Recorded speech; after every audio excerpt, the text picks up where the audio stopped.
Welcome back to the Mad Genius Thesis, everyone. Ready for another deep dive into creativity and mental illness. Always fascinating to see where genius and madness might, intersect. Right. Today we're focusing on surrealism. Hmm.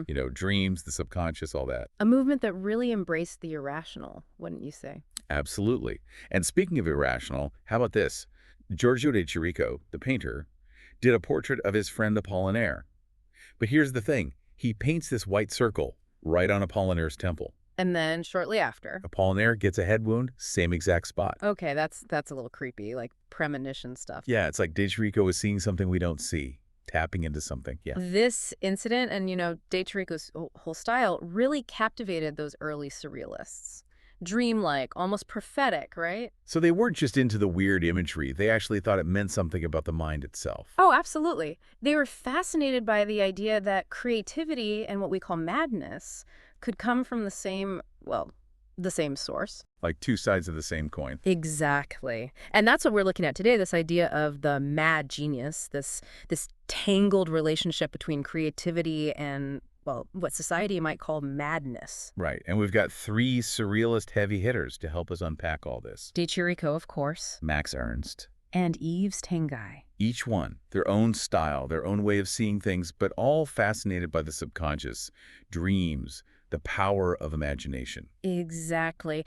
And through them, we can explore some really big questions, like, is there an actual link between mental illness and creativity? Or is it just how society labels unconventional thinkers? Or maybe it's a bit of both, kind of back and forth where the darkness and the light, they feed off each other. I like that, darkness and light. So let's start with Giorgio de Chirico, the guy with the apparent fortune-telling paintings.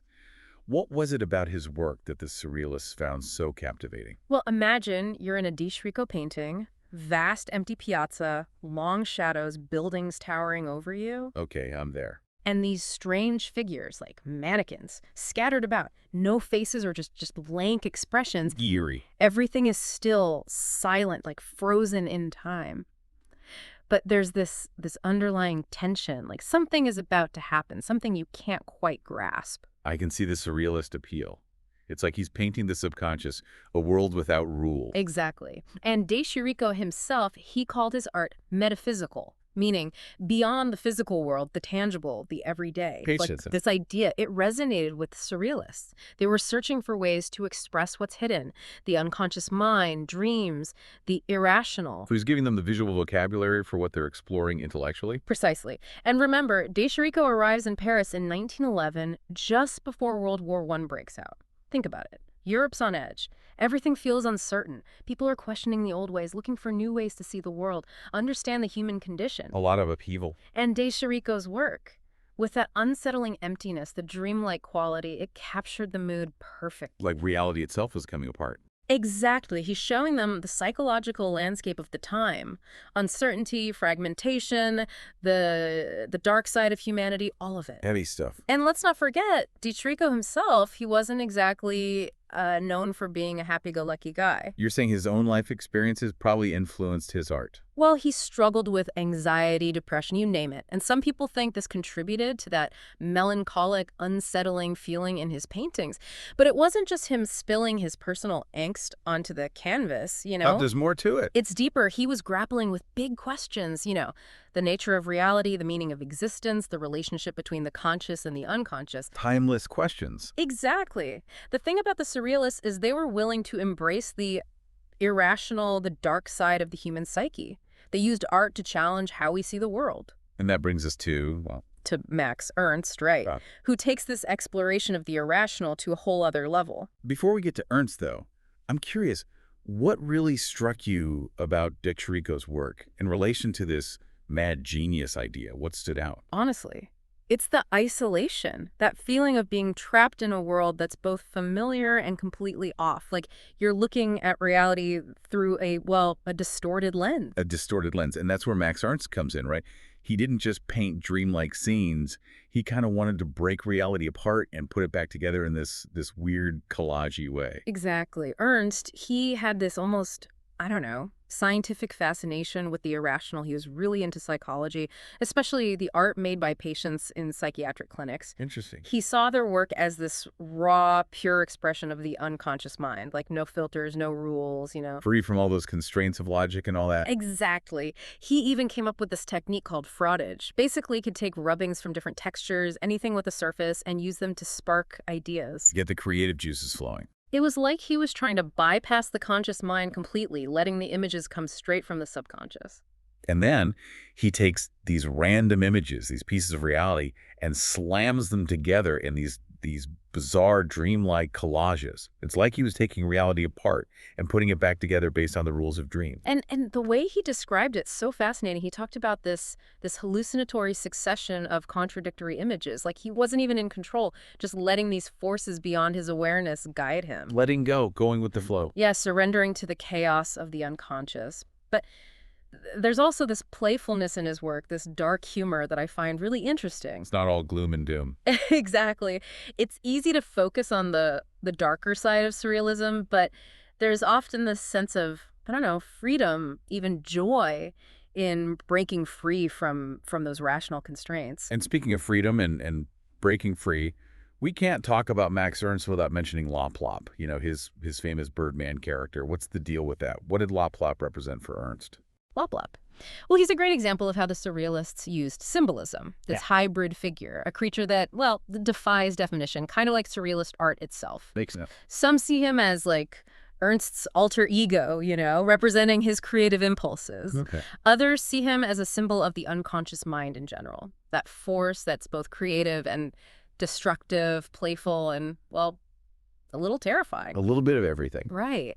And this is where the whole mad genius idea gets complicated, because you see how artists like Ernst drew inspiration from the irrational, from dreams, from the unconscious. But, and it's a big but, we can't just romanticize mental illness, right? Of course not. Or reduce these artists to just their diagnoses. We can't oversimplify it. Right. And the term madness itself, it's just a label society uses, a way to categorize people who don't fit the norm. What's mad in one time period might be totally celebrated in another. Like Van Gogh. Exactly. So how do we appreciate these artists without falling into those traps? Romanticizing mental illness on one hand, or dismissing their work as just a product of their quote-unquote madness on the other. It's tricky. It's about approaching them and their work with empathy, and a genuine curiosity. Try to understand their lives, what shaped their art. Let's see the whole picture. Recognize that creativity has so many influences. Personal experiences, culture, historical context, and maybe even mental states all play a part. It's multifaceted. Exactly. So with that in mind, let's shift gears to our third artist, Yves Tanguy. Okay, Tanguy. He created these really evocative landscapes, almost otherworldly, like something between a dream and reality. He had a different vibe than De Chirico and Ernst, though, right? They were inspired by the outside world, even if they twisted it a bit. Tanguy, his work felt like it came straight from his imagination. Exactly. Tanguy's landscapes, they're full of these biomorphic forms, these weird, shapeless creatures, like they emerged from his subconscious. So different from Ernst's collages. Right. And unlike Ernst, whose work was all about collage and that chaotic mix of images, Tanguy's paintings are, well, they're really carefully done. It's all polished. Yeah, smooth, almost airbrushed, like he's creating a whole other universe, beautiful and unsettling at the same time. Familiar, but alien. I can see that. And get this, Tanguy said he saw his paintings fully formed in his mind before he even started painting. Wow. No sketches, no models, just pure imagination. Which brings us back to that core question. Is this kind of vision connected to what we call madness? Was Tanguy's ability to conjure up these images a sign of genius, or was it more like a hallucination, a break from reality? Well, we all have dreams, right? Weird thoughts, irrational stuff. Yeah. But most of us don't turn them into art the way Tanguy did. True. And that's what keeps us coming back to this mad genius thesis. What makes an artist? What lets some people dive into those hidden parts of their minds and create art, while others just brush those thoughts aside? Is it talent? Skill? Partly, sure. Talent matters, hard work, dedication, all of it. But there's also this unknown element, this spark. And for some, that spark might come from a place we don't fully understand, a place we might call, well, madness. So are we saying Tanguy's art was a product of his mental state? I wouldn't go that far, but it's interesting. People often describe his work as as unsettling, even disturbing. And some have suggested that this might reflect his own struggles, his anxiety, his depression. Like his paintings are a window into his inner world. Yeah, a world with beauty and darkness, wonder and dread, all mixed together. And that duality, that push and pull, it's something we see a lot with artists who get labeled as mad geniuses. A recurring theme for sure. So we might not be able to say for sure what the connection is between Tangai's mental state and his art, but we can see how his work fits into this whole mad genius idea. And it's worth pointing out, Tangai's work, just like de Chirico's and Ernst's, it makes us rethink what we consider beautiful. Yeah. It reminds us that art doesn't have to be, well, pretty or comforting. Sometimes it's the art that makes us uncomfortable that really gets us thinking. Exactly. And the Surrealists, they were revolutionaries in that way. They weren't just trying to make pretty things. They were trying to shake us up a bit, make us question everything. Question reality. Our assumptions about reality, about how the mind works, all of it. And that's why their work is still relevant today. Exactly. They were wrestling with these huge questions about what it means to be human, questions that are still just as important now. Right. But before we go too deep into the philosophy of surrealism, I want to circle back to something you mentioned earlier, the surrealists' interest in art made by people with mental illness. What was it about that art that they found so fascinating? And how did it influence their own work? It did seem like they were really drawn to it. It was. Well, they saw it as this raw, unfiltered expression of the subconscious, untamed, free from reason and convention. A different perspective. Like they saw a parallel universe in those works, one that reflected their own artistic journeys. Nice. And they weren't looking at it from a clinical perspective. They weren't trying to diagnose anyone. They were trying to understand the creative impulse itself, the pure energy that drives art. The source of it all. Exactly. In a way, they were challenging the whole idea of what's sane and what's insane, blurring the lines, suggesting that maybe, just maybe, real creativity lies somewhere in between. In that gray area. Right. Like they were questioning the foundations of reason and logic, the very things Western society is built on. And by doing that, they opened up all these new possibilities for art, for exploring the full range of what it means to be human. That's powerful. So we've talked about these three artists, all key figures in surrealism, de Chirico, Ernst, Tanguy, each with their own style, their own way of approaching art. But I'm still wondering about this mad genius thesis. Is there really a connection between creativity and mental illness? That's the million-dollar question, right? And unfortunately, there's no easy answer. The relationship between the two, it's complicated. It's not a simple cause and effect. Not a straightforward equation. Right. We can't say that mental illness causes creativity or vice versa. So we're not getting a clear yes or no. I don't think so. But what we are doing is exploring the complexities of the human mind and the creative process. And what we can say is that mental illness can sometimes be linked to heightened sensitivity, unusual ways of seeing things, and a willingness to break away from conventional thinking. Qualities that can also be found in creative people. Exactly. And it's crucial to remember what we call madness is often just a label for people who don't conform. Think about how many artists throughout history have been called eccentric, unconventional, or even mad just because their ideas or their art challenged the status quo. They didn't fit the mold. Right. So we need to approach this topic carefully and avoid making sweeping generalizations. Treat it with sensitivity. Exactly. We're not trying to say all creative people are mentally ill or that everyone with a mental illness is a creative genius. It's about recognizing the diversity of human experience and how all these different factors contribute to both creativity and mental health challenges.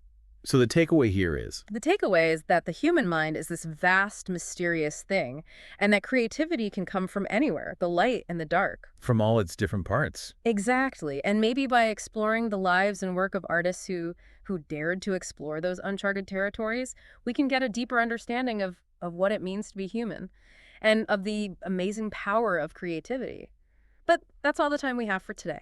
It feels like we've barely scratched the surface of this whole mad genius thing. We talked about de Chirico, Ernst, Tanguy, but I'm still trying to wrap my head around it. How do we make sense of this connection between creativity and mental health? I think, step one is recognizing it's not a simple equation. It's not like you have this, then you automatically get that. So no direct link, one causing the other. Right. It's more about the subtleties, the ways mental states can influence how someone creates. Some artists might find inspiration in their mental illness. Like a different way of seeing things? Exactly. But for others, it's a hurdle, a source of pain, you know? It can go either way.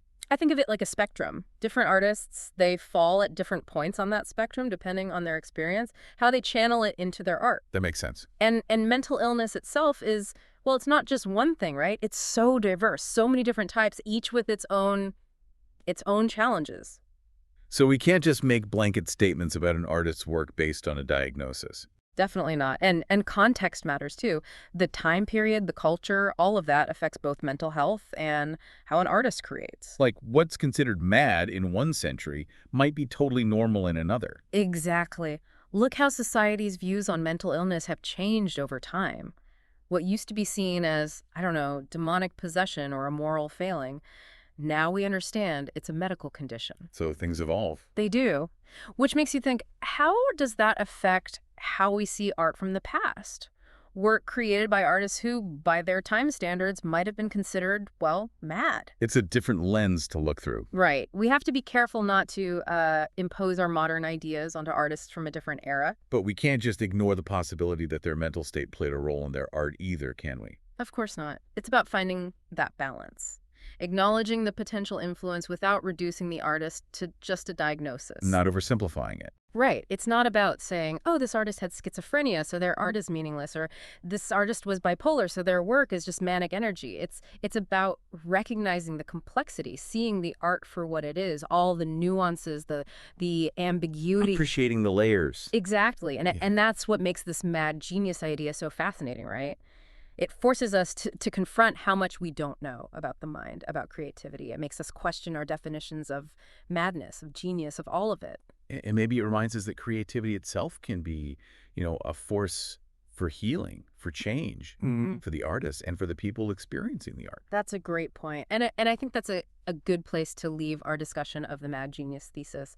We may never fully understand the mysteries of the mind, but the art created by those who delve into those mysteries. It gives us insights, it challenges us, it makes us see the world in new ways. That's what it's all about. Thanks for joining us on this deep dive into creativity and mental illness. Keep questioning, keep exploring, and keep creating. We'll see you next time.